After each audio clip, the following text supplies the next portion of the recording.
ಆ, ನಮಗೆ ಅಹಿಂದ ಮತ್ತು ದಲಿತ ಸಂಘಟನೆಗಳ ಒಕ್ಕೂಟ ಹಾಗೂ ಡಾಕ್ಟರ್ ಅಂಬೇಡ್ಕರ್ ವಿಚಾರವಾದಿಗಳ ಬಳಗ ವಿಜಯಪುರ ಇವರ ನೇತೃತ್ವದಲ್ಲಿ ದಿನಾಂಕ 28/12/2024ರಂದು ವಿಜಯಪುರದಲ್ಲಿ ಬೃಹತ್ ಪ್ರತಿಭಟನಾ ಮೆರವಣಿಗೆಯನ್ನು ಹಮ್ಮಿಕೊಂಡಿದ್ದರು.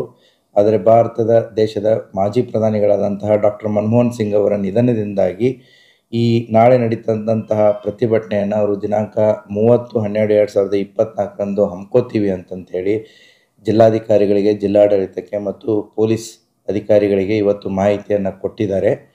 ತದನಂತರ ಇದರಲ್ಲಿ ಇರುವಂತಹ ಕೆಲವು ಸಂಘಟನೆಗಳು ಅವರು ಮುಂಚೆನೇ ಪಾರ್ಟ್ ಆಫ್ ದ ಡೆಲಿಗೇಷನ್ ಇರಲಿಲ್ಲ, ಆದರೆ ಇವಾಗ ಬಂದು ಇಲ್ಲ ಸರ್ ನಾವು ನಾಳೆನೇ ಮಾಡ್ತೀವಿ ಅಂತ ಹೇಳಿದರು.